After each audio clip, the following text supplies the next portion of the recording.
अस्सलाम वालेकुम everyone, this is me Sonia और आज हम डिस्कस करेंगे fluid and electrolyte imbalance.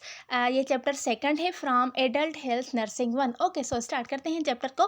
So what are fluids? अब फ्लूइड्स जो हमारी बॉडी के होते हैं वो कंसिस्ट करते हैं वाटर से, electrolyte, blood plasma, components of cells, proteins और सोल्यूबल पार्टिकल्स जिसको हम सोल्यूट्स बोलते हैं। तो ये सारी चीज़ें मिलकर कंपोजिशन बना दी हमारी बॉडी फ्लूइड की। ओके, अब जो बॉडी के फ्लूइड है वो डिवाइड है टू मेन एरियाज में, एक इंट्रा सेलुलर और दूसरी एक्स्ट्रा सेलुलर कंपार्टमेंट में डिवाइडेड है हमारी बॉडी का फ्लूइड। अब इंट्रा सेलुलर फ्लूइड क्या है? इंट्रा सेलुलर फ्लूइड वो फ्लूइड है जो सेल्स के अंदर प्रेजेंट होता है, उसको हम इंट्रा सेलुलर फ्लूइड बोलते हैं। उसमें भी सेम ही कंपोजिशन होती है, तकरीबन प्रोटीन, वाटर, इलेक्ट्रोलाइट्स और सॉल्यूट्स प्रेजेंट होते हैं। ओके, अब मोस्ट अबंडेंट इलेक्ट्रोलाइट कौन सा प्रेजेंट होता है इंट्रा सेलुलर फ्लूइड में? तो वो है पोटेशियम। पोटेशियम एक मोस्ट अबंडेंट इलेक्ट्रोलाइट है जो इंट्रा सेलुलर फ्लूइड में प्रेजेंट होता है और ये क्रूशियल होता है बॉडी के फंक्शनिंग को मेंटेन करने के लिए। अब जो इंट्रा सेलुलर फ्लूइड है वो किस तरह से डिवाइडेड है हमारी बॉडी में और कितना पार्ट प्रेजेंट है? ओके, सो जो इंट्रा सेलुलर फ्लूइड है वो 60% of volume of body fluids occupy करता है। अब फॉर एग्जांपल हमारी बॉडी में 100% बॉडी फ्लूइड का वॉल्यूम प्रेजेंट है, उस 100 में से जो 60% फ्लूइड का वॉल्यूम है वो किसका होगा? इंट्रा सेलुलर का होगा। ठीक है, 60% वॉल्यूम इंट्रा सेलुलर फ्लूइड होता है। और अगर हम बात करें बॉडी के वेट की, तो हमें पता है कि ओवरऑल जो बॉडी में फ्लूइड होता है वो 60% बॉडी का वेट ऑक्यूपाई करता है। तो 60 में से 40% इंट्रासेलुलर फ्लूइड बॉडी का वेट ऑक्यूपाई करता है। ओके, बाकी 20% एक्स्ट्रा सेलुलर में आता है और टोटल फ्लूइड वॉल्यूम में 40% एक्स्ट्रा सेलुलर में आता है। ओके, अब इसका जो अप्रोक्सीमेट वैल्यू है वो कितना है इंट्रासेलुलर फ्लूइड का? वो 28 लीटर है। इसको हम simply 2/3 of total body fluid भी कहते हैं या फिर 67% आप इसको कह सकते हैं। ओके, अब बात आ रही है एक्स्ट्रा सेलुलर फ्लूइड की। अब एक्स्ट्रा सेलुलर फ्लूइड जो होता है वो प्रेजेंट होता है आउटसाइड द सेल। सेल्स के आउटसाइड में जो एरिया है उस एरिया में अगर फ्लूइड प्रेजेंट है तो उस एरिया को हम या फिर उस फ्लूइड को हम एक्स्ट्रा सेलुलर फ्लूइड बोलते हैं। अब एक्स्ट्रा सेलुलर में most abundant electrolyte sodium present होता है। इंट्रा सेलुलर में पोटेशियम मोस्ट अबंडेंट होता है और एक्स्ट्रा सेलुलर में sodium most abundant electrolyte present होता है। अब जो सोडियम है वो रेगुलेट करता है बॉडी को वाटर की मूवमेंट में। ठीक है, वाटर की मूवमेंट सोडियम के बेस पर ही होती है। जहाँ पर सोडियम की कंसंट्रेशन ज़्यादा होगी वहाँ पर पानी की मूवमेंट यानी वाटर की मूवमेंट ज़्यादा होगी। आप ऐसे समझ ले कि वाटर सोडियम लविंग है। ठीक है, जहाँ जहाँ सोडियम जाएगी उसके पीछे पीछे वाटर आएगा, तो इसी हिसाब से वाटर की मूवमेंट बॉडी में रेगुलेट होती है by the help of osmosis. Okay, अब एक्स्ट्रा सेलुलर फ्लूइड का अप्रोक्सीमेट वैल्यू कितना है?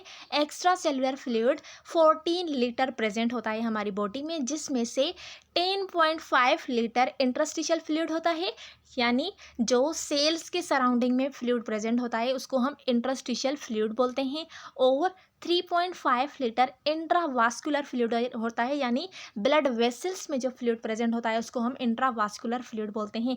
ये तकरीबन 1/3 of total body fluid occupy करता है। इसको हम सिंपली 33% भी बोल सकते हैं बॉडी के फ्लूइड के हिसाब से। अब types of extra cellular fluid. Extra cellular fluid मजीद 3 टाइप्स में डिवाइडेड है, एक इंट्रावेस्कुलर, दूसरा इंटरस्टिशियल और तीसरा ट्रांस सेलुलर या ट्रांसवास्कुलर। ओके, सो इंट्रावास्कुलर क्या है? इंट्रावास्कुलर का मतलब है वेसल्स के अंदर जो फ्लूइड प्रेजेंट होता है उसको हम इंट्रावास्कुलर बोलते हैं। अब वो कौन कौन सी ऑर्गन से या फिर कौन कौन सी वो एरियाज हैं जो कि आ जाती हैं इंट्रावास्कुलर एरिया में? वो होती हैं आर्टरीज, वीन्स और नेटवर्क ऑफ कैपिलरीज। इन सारी एरियाज में अगर फ्लूइड प्रेजेंट है तो उसको हम इंट्रावास्कुलर फ्लूइड बोलते हैं। अब इंट्रावास्कुलर फ्लूइड में कौन कौन सी चीज़ें आ जाती हैं, ठीक है, इसकी कंपोजिशन क्या है। तो सिंपली जो ब्लड है उसको हम इंट्रावास्कुलर फ्लूइड बोलते हैं। अब ब्लड वॉल्यूम में रेड ब्लड सेल्स आ जाते हैं, वाइट ब्लड सेल्स, और उसके साथ साथ प्लाज्मा या फिर प्लेटिलेट्स, ये सारी चीज़ें क्या हैं, ये सारी चीज़ें ब्लड में प्रेजेंट होती हैं और ये सब मिलाकर इंट्रावास्कुलर फ्लूइड बनाती हैं। अब जो इंट्रावास्कुलर फ्लूइड है, it is the most important component of the overall fluid balance. अब जो ओवरऑल फ्लूइड का बैलेंस होता है वो डिपेंड करता है इंट्रावास्कुलर फ्लूइड के ऊपर, और इंट्रावास्कुलर फ्लूइड ही मोस्ट इंपॉर्टेंट कंपोनेंट है जो कि बैलेंस करता है ओवरऑल बॉडी के फ्लूइड को। Then we have interstitial fluid. अब इंटरस्टिशियल फ्लूइड क्या है, the fluid outside of blood vessels. अब सेल्स के भी बाहर और ब्लड वेसल्स के भी बाहर जो एरिया आती है, उस एरिया में अगर फ्लूइड प्रेजेंट होता है तो उस फ्लूइड को हम इंटरस्टिशियल फ्लूइड बोलते हैं। For example, if you have ever care patient with heart failure, अगर आपने एक हार्ट फेल्यूर वाले पेशेंट को नोटिस किया है, ठीक है, तो उसमें क्या होता है, उसकी जो फीट और एंकल्स होती है वो स्वेल हो जाती हैं।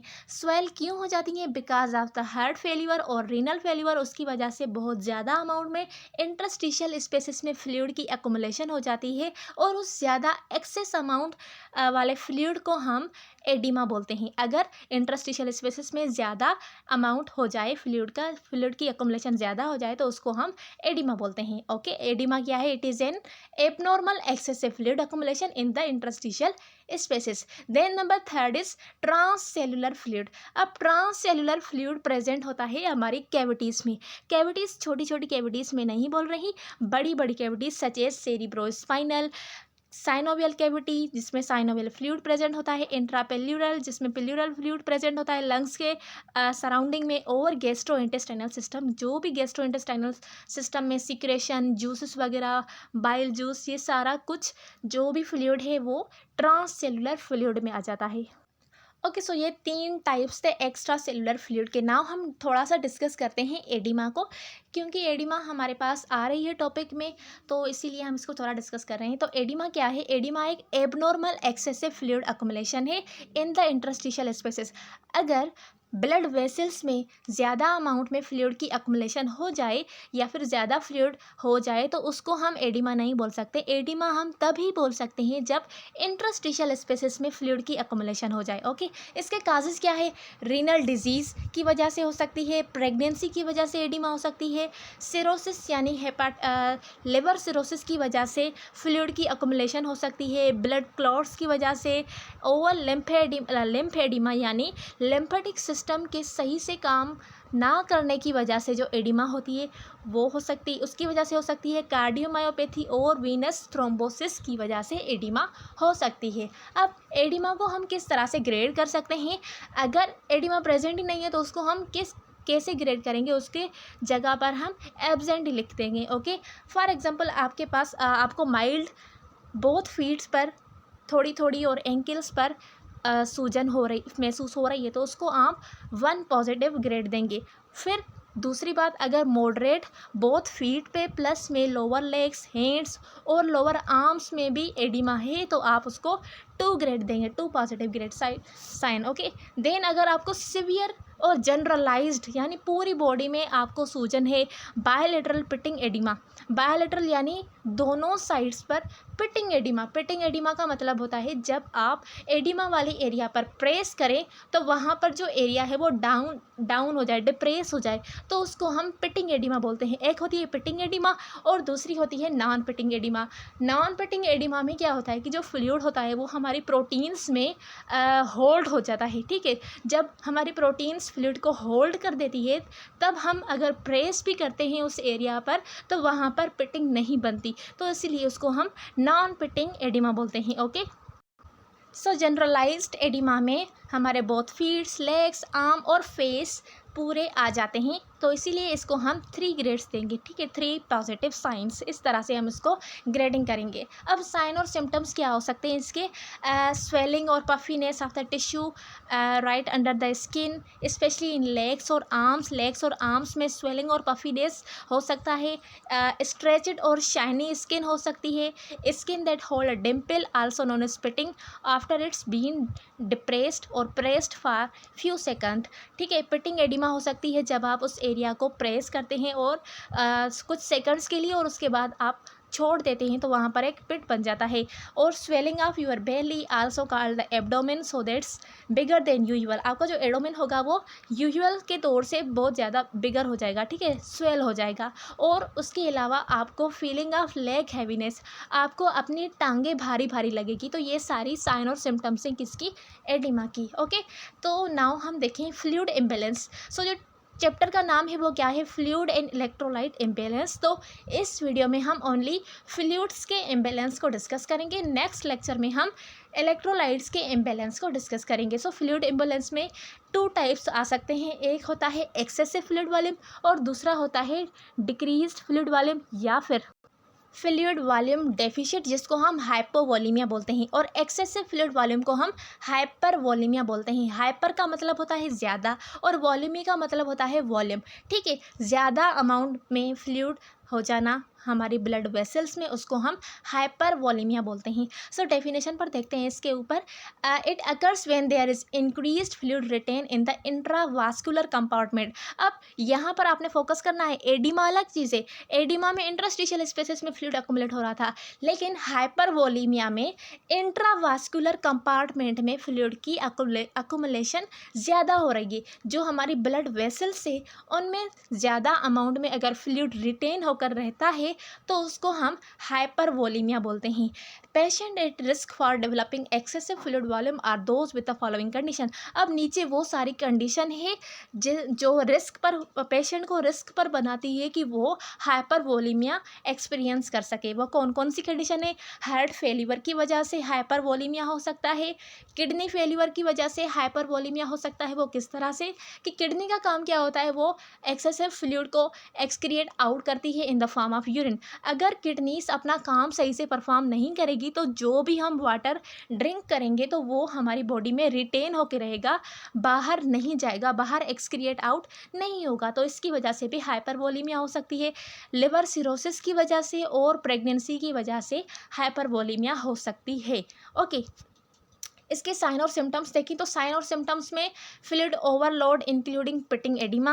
पिटिंग एडिमा हो सकती है क्योंकि अगर वास्कुलर सिस्टम में बहुत ज़्यादा अमाउंट में फ्लूइड हो रहा है तो वो ट्रांसपोर्ट होकर जाता है इंटरस्टिशियल स्पेसेस में, इसीलिए आपको यहाँ पर पिटिंग एडिमा मिलेगी। उसके बाद असाइटस, असाइटस हम बोलते हैं accumulation of excessive fluid in abdominal cavity या फिर पेरिटोनियम कैविटी। एब्डोमिनल कैविटी में अगर अकुमुलेशन हो जाए एक्सेसिव फ्लूइड की तो उसको हम असाइटस बोलते हैं।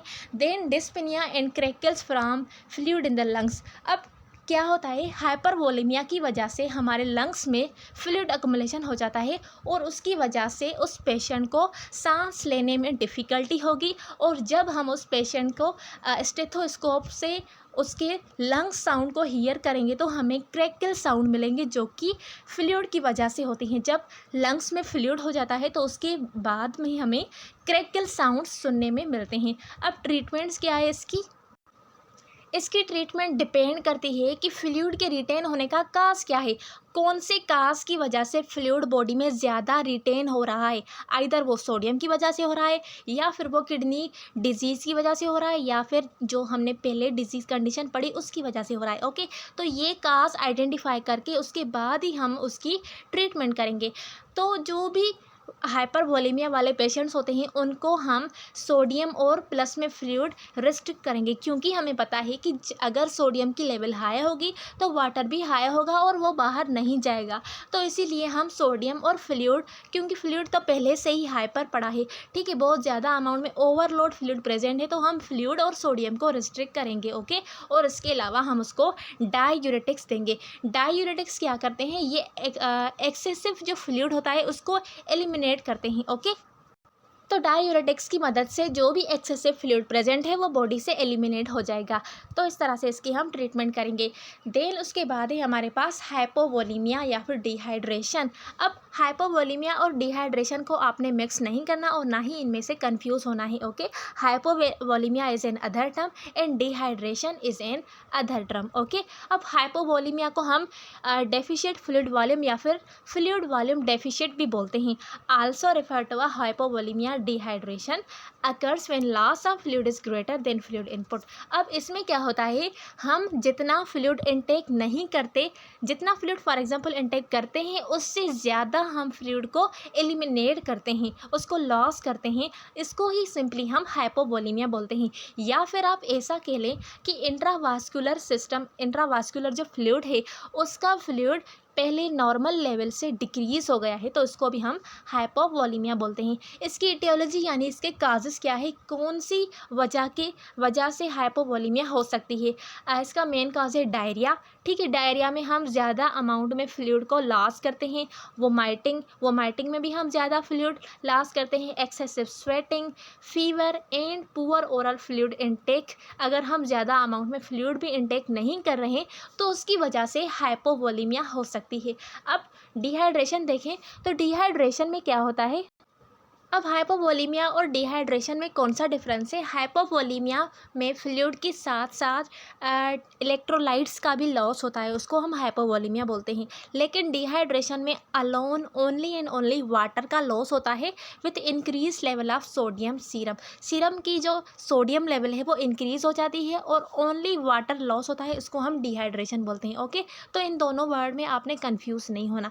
अब टाइप्स होते हैं डिहाइड्रेशन के, एक होती है माइल्ड डिहाइड्रेशन, दूसरी मॉडरेट डिहाइड्रेशन और तीसरी सीवियर डिहाइड्रेशन। ओके, अब किस तरह से हम क्लिनिकली असेस करेंगे डिहाइड्रेशन को। तो सबसे पहले आप उस पेशेंट की अपीयरेंस देखेंगे कि किस तरह से उसकी अपीयरेंस है। अगर वो थोड़ा थोड़ा थर्स्टी है और उसके साथ प्लस में वो अलर्ट है, ठीक है, अलर्ट है लेकिन थर्स्टी है, तो उसको आप माइल्ड ग्रेड करेंगे यानी 5% उसको देंगे। ठीक है, और अगर उसकी म्यूकस मेम्ब्रेन मॉइस्ट है तो वो माइल्ड में आएगा।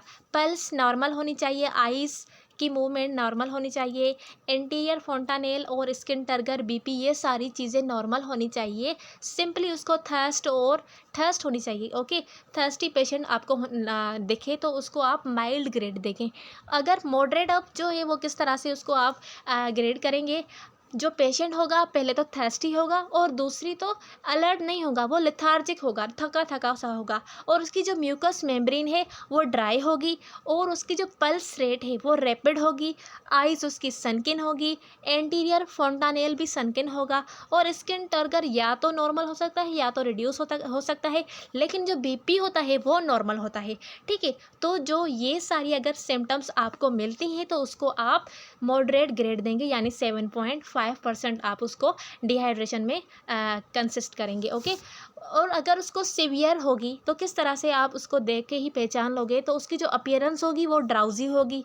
ठीक है, वेरी ड्राउ, और उसकी जो म्यूकस मेम्ब्रेन है वो वेरी ड्राई होगी, बिल्कुल ड्राई होगी, और उसका पल्स रेट रैपिड और थ्रेडी होगा, और उसकी आइज़ ग्रोसली सनकिन, बहुत ज़्यादा सनकिन होगी, और उसकी जो एंटीरियर फेंटोनेल है वो भी डीपली सनकिन होगी, स्किन टर्गर रिड्यूस होगा, और उसका जो बीपी है वो यहाँ पर लो होगा। तो ये सारी सिम्टम्स अगर आपको मिलती है तो उसको आप सिवियर ग्रेड देंगे डिहाइड्रेशन में। ओके, तो इस तरह से आप सिम्टम्स को देखकर पेशेंट की डिहाइड्रेशन को असेस कर सकते हैं।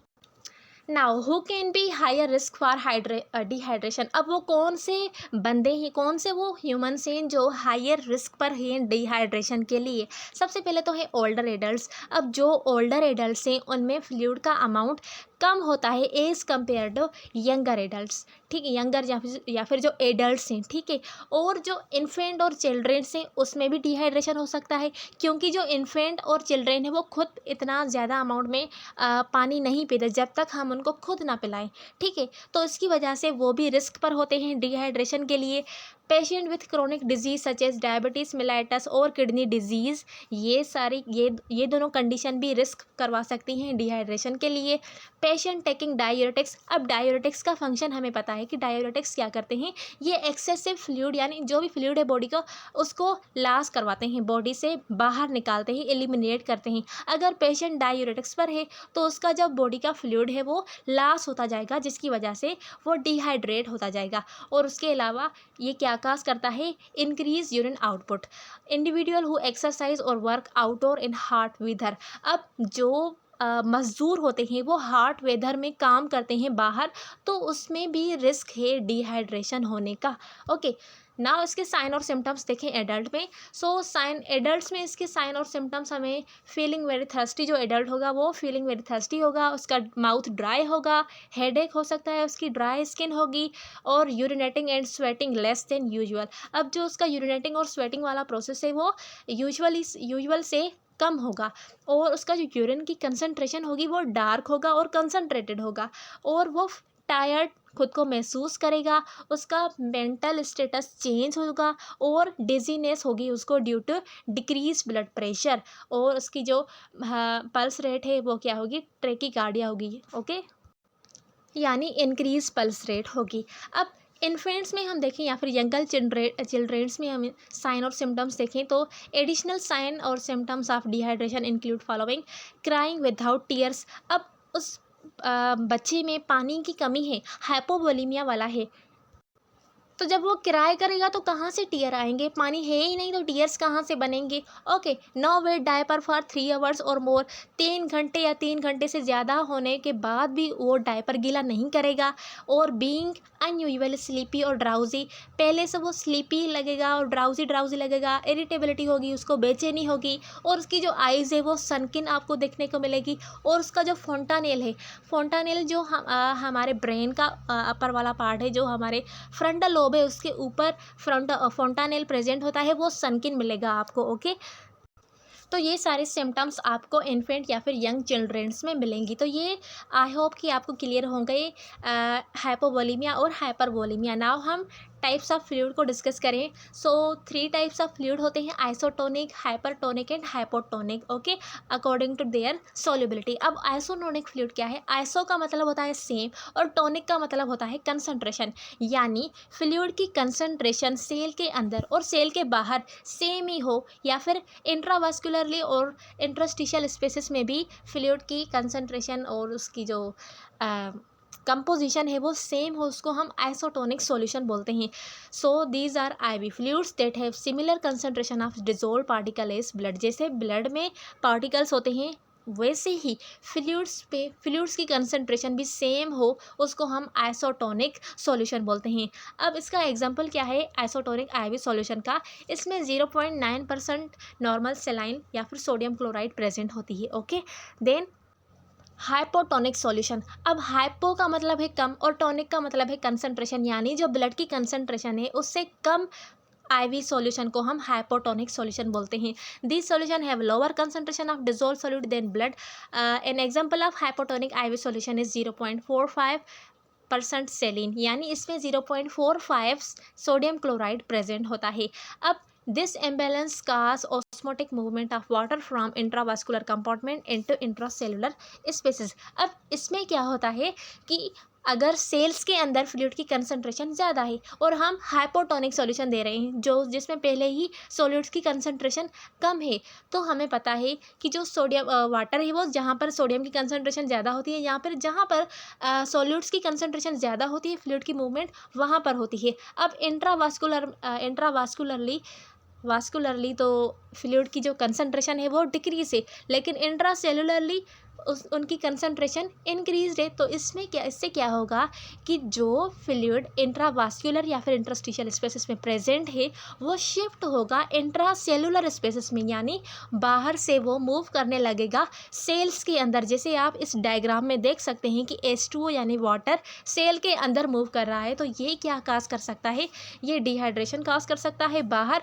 और उसके अलावा ये सेल्यूलर डिहाइड्रेशन काज करवा सकता है। ओके, सॉरी, सेलुलर डिहाइड्रेशन काज नहीं करता। सेलुलर डिहाइड्रेशन को ट्रीट करने के लिए हम यूज़ करते हैं। अगर सेलुलर लेवल पर डिहाइड्रेशन हो गई है तो उसके लिए हम हाइपोटोनिक आईवी सॉल्यूशन यूज़ करते हैं, ताकि जो सेलुलर डिहाइड्रेशन है वो ट्रीट हो जाए। ओके, तो इसको हम हाइपोटोनिक सॉल्यूशन बोलते हैं। अब however it's too much fluid move out of intravascular compartment into cells they can cause cerebral oedema. अगर ज़्यादा अमाउंट में इंट्रावास्कुलर कंपार्टमेंट से फ्लूइड शिफ्ट हो गया है सेल्स के अंदर, और तो ये क्या काज कर सकता है, ये सेरिब्रल एडिमा यानी सेरिब्रम में एडिमा काज करवा सकता है, और उसके अलावा पल्मोनरी एडिमा भी काज कर सकता है, हार्ट में एडिमा काज कर सकता है। तो इसको आप स्ट्रिक्टली यूज़ करेंगे विथ दी मॉनिटरेशन। आप उसको मॉनिटर करते रहना होगा। ओके, जब तक आपकी सेलुलर यानी जिस भी मसले के लिए आप ये फ्लूइड यूज़ कर रहे हैं तब तक आप उसको मॉनिटर करते रहें, जब तक आपको आपका गोल नहीं मिल जाता। Then we have last solution which is hypertonic solution. अब हाइपर का मतलब होता है ज़्यादा, टॉनिक का मतलब होता है कंसंट्रेशन, यानी ब्लड की कंसंट्रेशन से ज़्यादा कंसंट्रेशन वाला फ्लूइड, उस फ्लूइड को हम हाइपरटोनिक सॉल्यूशन बोलते हैं। अब इसकी जो कंसंट्रेशन होती है, इसमें जो सोडियम क्लोराइड प्रेजेंट होता है वो कितना होता है, 3% प्रेजेंट होता है। ठीक है, डिफरेंट टाइप्स होते आ जाते हैं इसमें हाइपरटोनिक में, लेकिन मोस्ट जो यूज़ होता है वाइडली वो कौन सा है, 3% सोडियम क्लोराइड। ओके, अब ये क्या काज करता है, ये काज करता है osmotic movement of water out of cells and into intravascular.